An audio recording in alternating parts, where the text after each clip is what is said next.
Hollywood TV.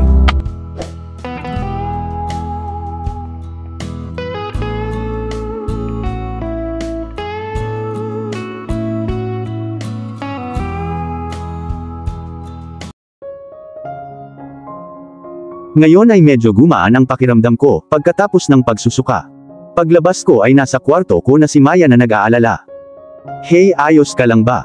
Hinaplos niya ang braso ko. Oo, nasusuka lang sa lahat. Ni hindi ako makatingin sa pagkain. Buntis ka ba? Bulalas niya. Ano, literal na napasigaw ako. Tanong ko kung narinig ko, pero hindi ako pwedeng buntis. Umiling ako. Oo, nag-sex kami nitong nakaraang buwan pero lagi kaming gumagamit ng proteksyon. Sofia, condom don't work 100%. Oh my God, I need to take a test. Dali-dali akong pumunta sa closet ko at naghanap ng pregnancy test kit. Thank God. Go for it. Paninigurado sa akin ni Maya. Tumango ako at pumunta sa banyo. Ito na ang pinakamahabang 5 minuto ng buhay ko. Ano kaya ito? Pinapatay ako ng suspense. Complete. Lumipas ang 5 minuto. Sinulyapan ko ang pregnancy kit. At huminga ako ng malalim. 2 linya. Oh my God, buntis ako. Magiging ina na ako. Hindi lang ako makapaniwala dito. Sumagi sa isip ko ang mga walang katapusang kaisipan. What is it? Patakbong lumapit sa akin si Maya. I am pregnant, ngumisi ako. Oh my God, magiging tita na ako. Niyakap niya ako ng mahigpit. Ako ay labis na kinakabahan at natatakot sa lahat ng ito. Don't worry, sister, you are gonna be a wonderful mother, and of course Gabriel will be there with you. Kailangan kong sabihin kay Gabriel. Oo, kailangan kong sabihin kay Gabriel. Nagsimula akong magmadali sa aking telepono. Don't tell him over phone. Sabihin mo sa kanya sa gabi kung kailan siya uuwi ngayon, sabi ni Maya. Oo nga pala, ano bang iniisip ko? Umupo ako habang nakapatong ang palad ko sa ulo ko. Chill, don't worry, everything is gonna be fine. Umupo siya sa tabi ko. Thank you Maya for being there. Kung wala ka ngayon, gulong-gulo na ako. Kinakabahan akong tumawa. Oo naman, napangiti siya. Sa kabilang banda, si Gabriel. Pagdating ko sa sala ng bahay ko, tumakbo si Maya mula sa itaas na sinisigaw ang pangalan ko. Gabriel, Maya, kailan ka dumating? Niyakap namin ang isa't isa. Kaninang hapon, ngumisi siya. God, I missed you, sinabi ko. I missed you too, Twinnie, sabi niya habang ginulo ang buhok ko. Nasaan si Sofia? Kahit hindi niya sinabi sa akin na dumating ka. Umupo kami sa sofa. That was my order, anyway look she is here. Dumating ang maganda kong girlfriend. Pero ngayong tumingin ako sa kanya, may kakaiba. Namumula siya higit sa karaniwan. Anong nangyari? Hey, hinalikan ko ang kanyang labi. Kumusta ang araw mo? Tanong niya sabay bigay sa akin ng maganda niyang ngiti. Nakakapagod. Pero after I saw 2 gorgeous ladies waiting for me at home, nawala lahat ng pagod. I gave both Maya and Sofia a toothy grin. Okay. Tumataba na ako Gabriel, stop with you sweet talks. Sabi ni Maya habang si Sofia naman ay tumawa lang. Well be seated Gabriel, may sasabihin si Maya. Sinenyasan niya akong umupo. Oh, what is it? Napatingin ako kay sister na medyo natakot. Ano yun Maya? Ngayon ako ay nag-aalala. Okay, eto na, bumulong siya. May dumating na isang binata sa sala. Pumunta si Maya sa tabi niya at tumayo doon. Gabriel, meet my boyfriend Liam, sabi ni Maya. What the heck Maya? Anong naisip mo nung nakuha mo itong boyfriend mo? Sigaw ko.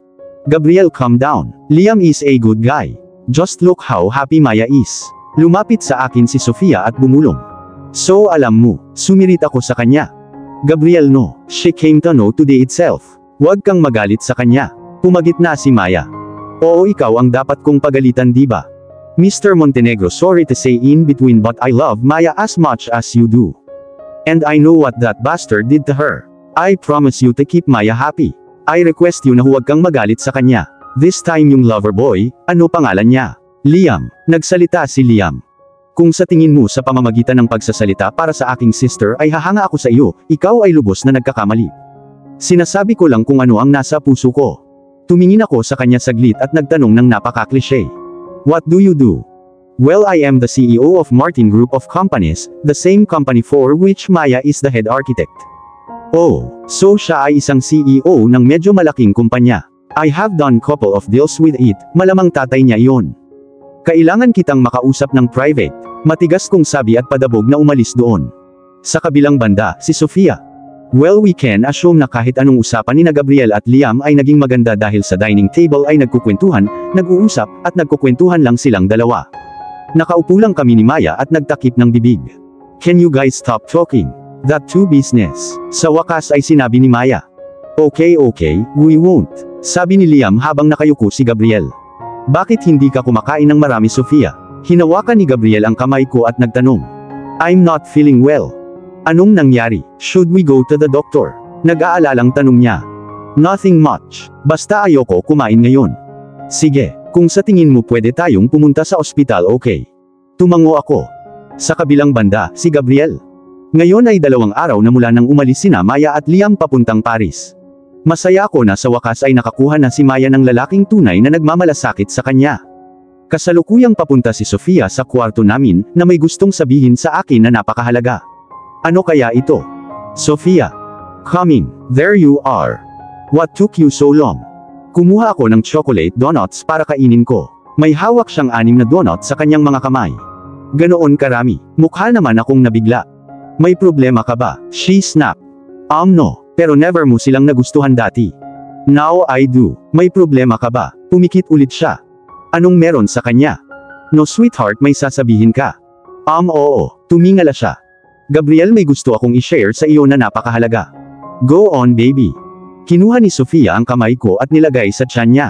I'm pregnant, Gabriel. Napangiti siya. For 5 seconds wala akong masabi. Nakatingin lang ako sa kanya, sa kamay ko sa tiyan niya. Magiging ama na ako. OMG. Oh my God, Sofia, bulong ko. Hindi ka ba masaya? Nag-aalalang tanong niya sa akin. Siyempre tatanungin niya ito. Wala akong pinapakitang emosyon sa mukha ko. You won't believe how happy I am, sweetheart. I am gonna be a father. Napasigaw ako at binuhat siya, pinaikot-ikot. Napuno ng aming tawanan ang kwarto. Nang tuluyan ko na siyang ibaba ay sinabi niya, akala ko hindi ka masaya. This is the happiest news I have ever got, Sofia. Thank you so much for making me happy. I promise you that I will keep you and our baby happy. I love you. I love you, infinite. Sa kabilang banda, si Sofia. Calm down, Gabriel, everything is gonna be fine. Ang pangungusap na ito ay sinabi ko bago ang bawat appointment ng doktor.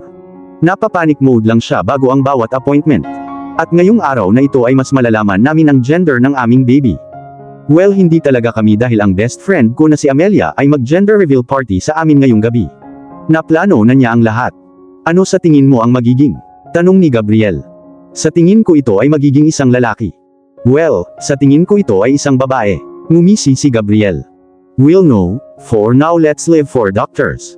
Kasalukuyan kaming naghahanda para sa aming gender reveal party. Nasa sabik kaming malaman ito at makita din ang aming mga kaibigan. Amelia, Alexander, kanyang asawang si Hazel, Mark at ang kanyang kasintahang si Harper. At marami pang kaibigan ni Gabriel. You look stunning, baby. Lumapit si Gabriel at hinalikan ako sa labi. Stop lying. I look like a bag of potatoes. And you look so handsome. I am sure lahat ng babae ay maglalaway sa iyo. Totoong lawayin ako ng mga babae pero maniwala ka, maglalaway lang ako sa iyo, sweetheart. Pero hindi ba ako mukhang malaki? Nagpout ako.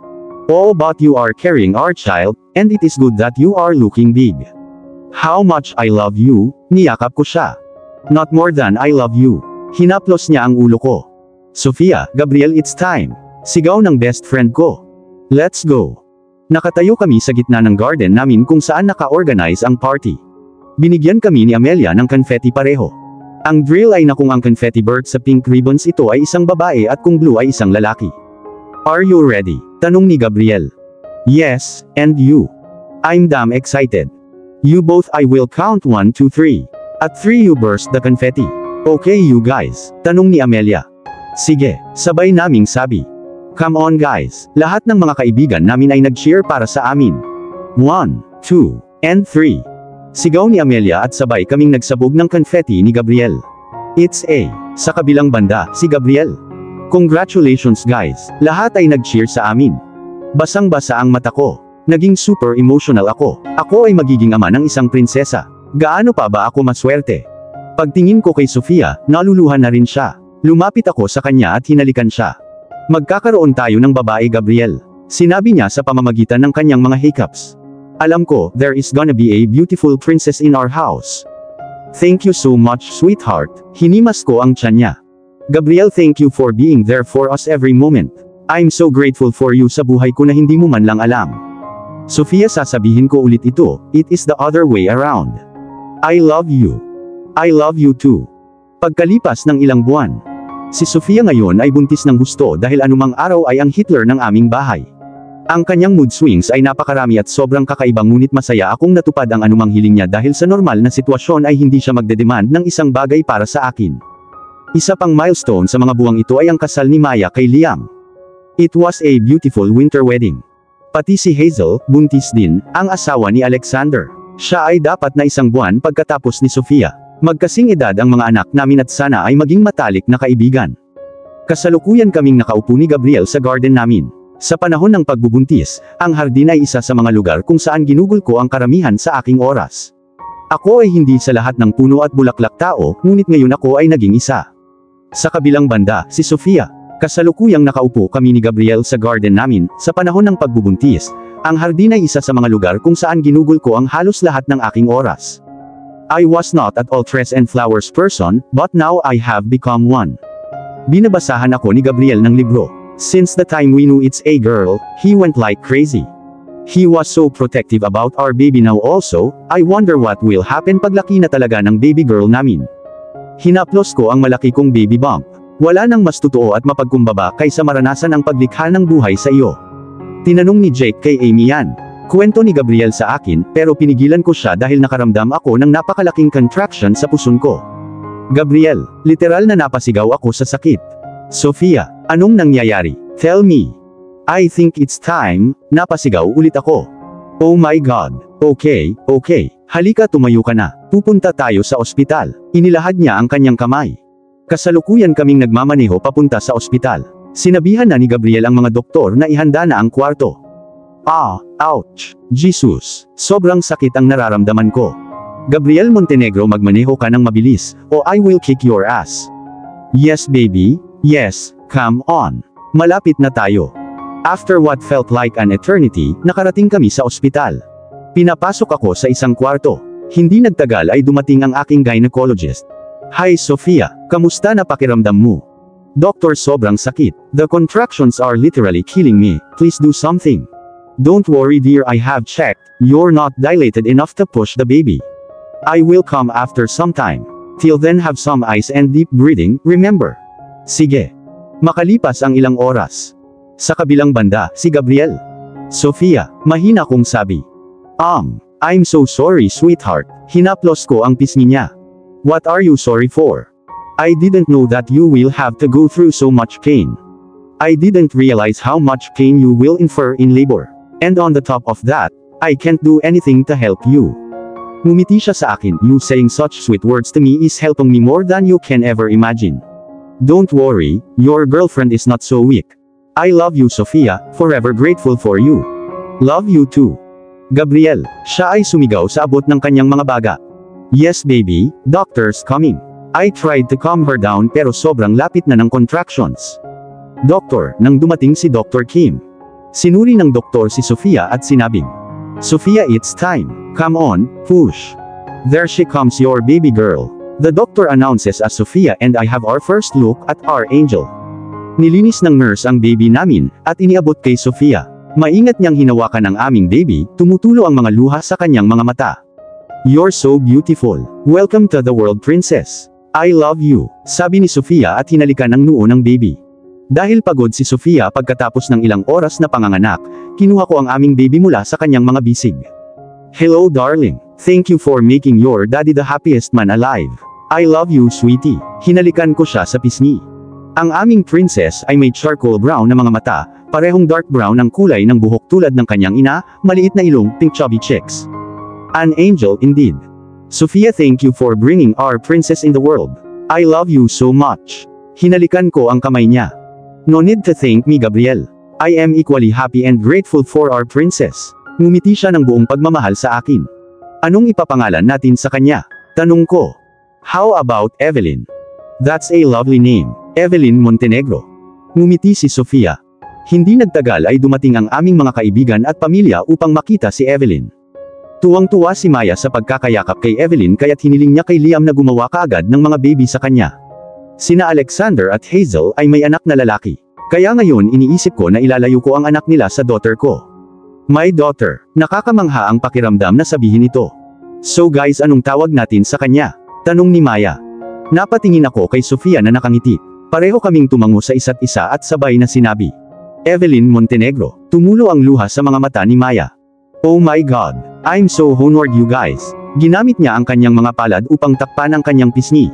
I love you Twinnie. Niyakap ko siya. I love you too big bro. Nag-iwan siya ng tawa. Finally, hinaplos ko ang ulo niya at tumawa.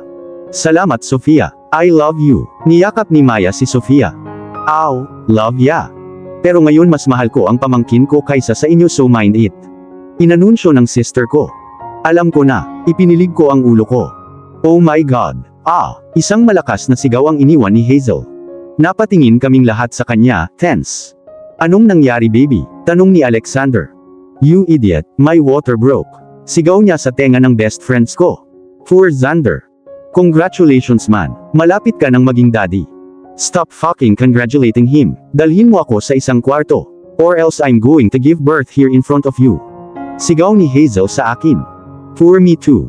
At dahil sa kanyang pagsigaw ay nagising ang aming baby girl na payapang natutulog na umiiyak. It's okay baby, it's okay. Niyakap siya ni Sofia. Oh so sorry Sofia, it's just that it's hurting a lot and these stupid guys are not doing anything. Si Hazel ngayon ay mahinang nagsasalita. Let's go, let's go.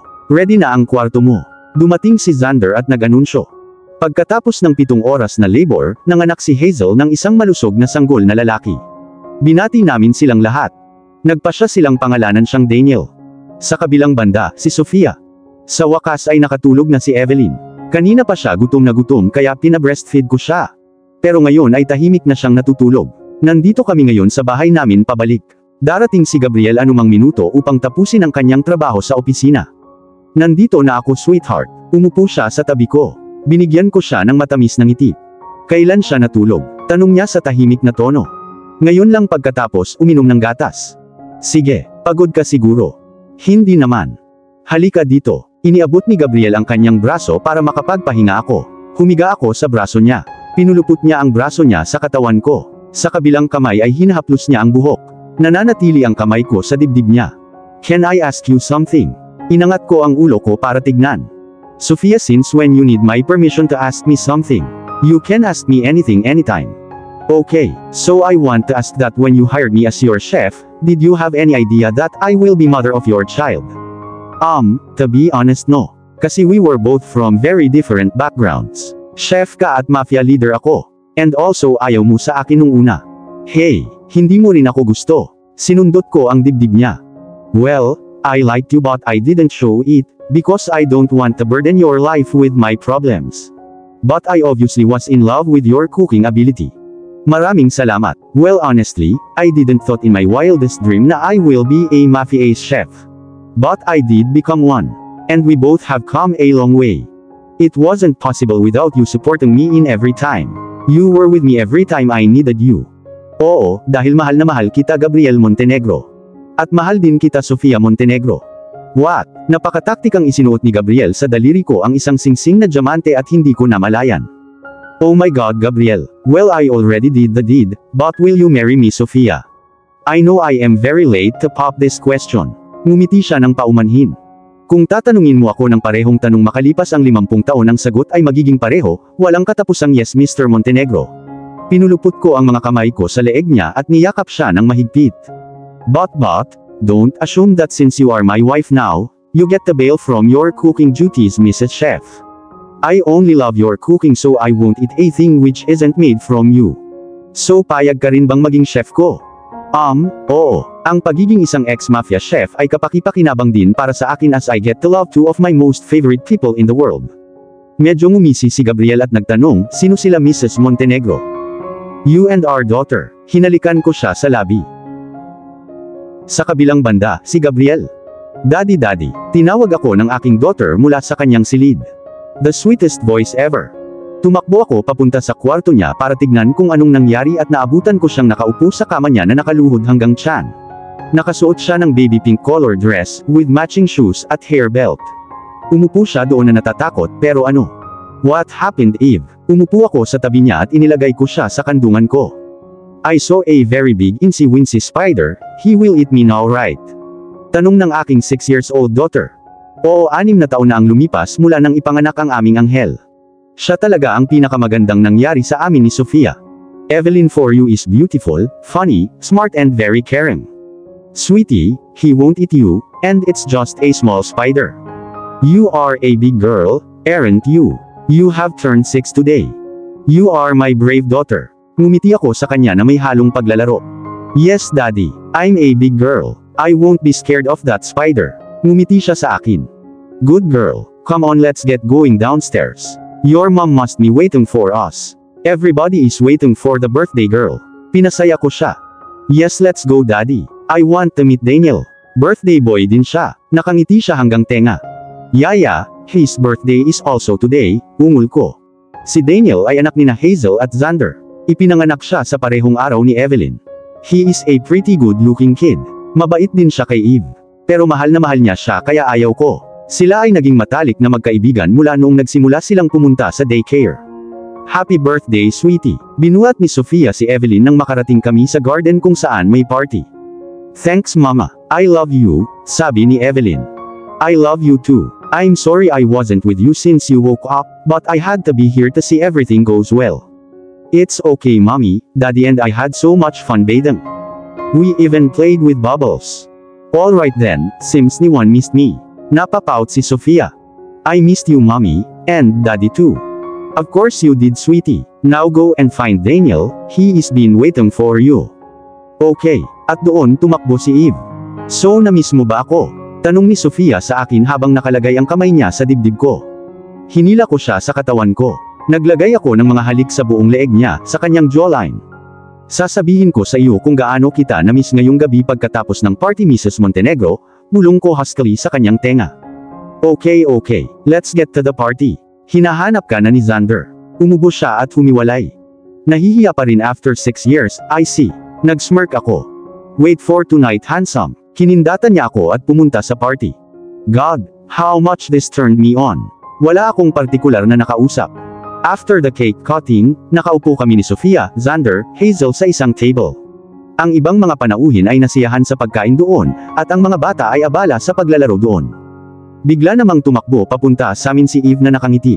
Look, Daddy, Mommy, Daniel gave me unicorn toy. Masaya niyang sabi. Masaya akong nakikita siyang masaya. That's great, Eve. Did you say thank you to Daniel? Tanong ni Sofia. Yes, I did. Here he comes. Lumapit si Daniel at tumabi kay Evelyn. Well done, buddy. I didn't know you brought this gift for Evelyn, sabi ni Xander. What the heck? Hindi niya alam. Yeah, Daddy, I bought it with my pocket money. Thank you, Daniel. Napakatamis na sabi ni Evelyn sa opinyon ko sa kanya. Everything was going pretty fine nang ang maliit na batang lalaki na minamahal ni Evelyn ay tumagilid at binigyan si Evelyn ng isang freaking kiss. What the? Napahawak si Sofia sa hita ko para pigilan ako. Ibinigay ko ang aking pinaka-inis na tingin sa aking asawa. Ano bang iniisip niya kapag pinipigilan niya ako ngayon? Wow, your brave son. Tinapik naman ni Xander ang kanyang anak sa likod. How I wish na masuntok ko si Xander sa pagpuri sa anak niya kapag ginawa niya ay mali talaga. Bakit mo ako pinigilan? Tanong ko kay Sofia sa tonong walang naririnig. Relax, Gabriel, it was just a peck. Parehas silang bata, hindi na nila maalala paglaki nila. At paano kung maalala nila? Pagdududa kong tanong. Well, then we think about them. We will talk to them. And come on, Daniel is not nobody. Anak siya ng best friend mo. Ang aming little daughter na si Evelyn ay nagkaroon ng kanyang first kiss sa harap ng aking mga mata. Hindi lang ako makapaniwala. Relax, okay. You're overreacting. Inis na inis si Sofia. Hindi ko na lang siya pinansin at tinawag si Evelyn papunta sa akin. Evelyn, come here, dear. Yes, Daddy. What happened? Come. I will give you your gift. Inabot ko ang mga kamay ko at inilagay niya ang maliliit niyang kamay sa malalaking kamay ko. Yay, Daddy. Sa kabilang banda, si Sofia. Sobrang saya ni Evelyn ngayon. Napangiti ako, habang tinanggal ang earring ko. Yes, she was. I'm glad she enjoyed her day. I wish everyday birthday niya para mabigyan natin siya ng mga regalo at kaligayahan everyday. Sabi ni Gabriel mula sa kama. Gabriel, you are impossible. If she would celebrate her birthday everyday, then do you think she will be happy and excited on her actual birthday? Birthday are celebrated once in a year to keep up the excitement for that one special day. Lumingon ako at sinabi sa kanya, "Bakit kailangan mong laging tama?" Nag-pout siya. "Because wife is always right, Mr. Husband." Sinamaan ako ng tingin ni Gabriel. Lumapit ako at umupo sa tapat niya. Lagi niya akong tinitignan ng ganito kapag may iniisip siya. "What?" Tanong ko. "May regalo ako sa iyo, mahal ko." Ibinigay niya ang kanyang ngiti na ikinatuwa ko. "Para sa akin. Pero bakit? Today was our daughter's birthday, not mine. But without you she wouldn't be here. Kaya narito ang isang regalo para sa iyo." Inabot niya sa akin ang isang bag. Binuksan ko ang bag at may nakita akong diary doon. Ang nag-iisang diary na gusto ko. "Oh my God, Gabriel, this is the one I wanted. How did you get it?" "They said they stopped manufacturing it." Sabi ko na nakatingin sa kanya ng dumbfold. "I did something." Napakamot siya sa batok at tumingin sa ibaba. "No you didn't." Nanlaki ang mata ko nang may ideya ako sa ginawa ko. "Well, for one time it's okay. And it was for you, sweetheart. It had to be special. You can't order a freaking company to manufacture a single diary just for your wife," gulat kong sabi. "Kaya ko at gagawin ko." Itinakip niya ang kanyang kamay sa kanyang dibdib. "This is time it's okay. I love the gift." "Thank you, Gabriel." Umupo ako sa kandungan niya. "You're most welcome, Mrs. Montenegro." Pinisil niya ang ilong ko. "Anong gusto mong return gift?" Tanong ko sabay halik sa panga niya. "Aha, ngayon ay nasa tamang landas ka na." Hinalikan niya ang earlobe ko. "Gusto ko ito." Hinalikan niya ang panga ko. "Gusto ko ito." Hinalikan niya ang pisngi ko. "Gusto ko ito." Hinalikan niya ang tungki ng ilong ko. "Gusto ko ito." Hinalikan niya ang noo ko. "At gusto ko ito." Sa wakas ay hinalikan niya ako sa labi. Naghalikan kami ng ilang oras. Sa magkayakap, dinadama ang presensya ng isa't isa. "I love you, Sofia." "I love you too, Gabriel," sabi ko sabay hila sa kanya para halikan. At dito na po, nagtatapos ang kwentong pag-ibig ni na Sofia at Gabriel. Ang mga tao ay hindi palaging nangangailangan ng payo, minsan ang kailangan lang talaga nila ay kamay para hawakan, tainga para makinig, at puso para intindihin sila. Alam mong mahal mo ang isang tao, kapag ang isipin na mawala siya ng tuluyan ay nakakatakot at nagpapaluha sa iyo. Ang pag-ibig, hindi lang basta emosyon na nararamdaman, kundi isang desisyon na dapat panindigan. At ang tunay na seryoso hindi agad susuko sa isang relasyon, hahanap muna yan ng solusyon para maayos ulit ang sitwasyon. At lagi po nating tandaan, at sa tamang panahon, may isang taong magpapatunay sa iyo kung bakit ka para sa kanya. At kung bakit hindi ka para sa iba. Sana po ay may nakuha kayong aral at inspirasyon sa kanilang pag-iibigan. At muli po ay samahan at suportahan niyo po ako sa mga kwentong pag-ibig na ibabahagi ko sa inyo. Maraming salamat po. God bless at ingat po tayong lahat.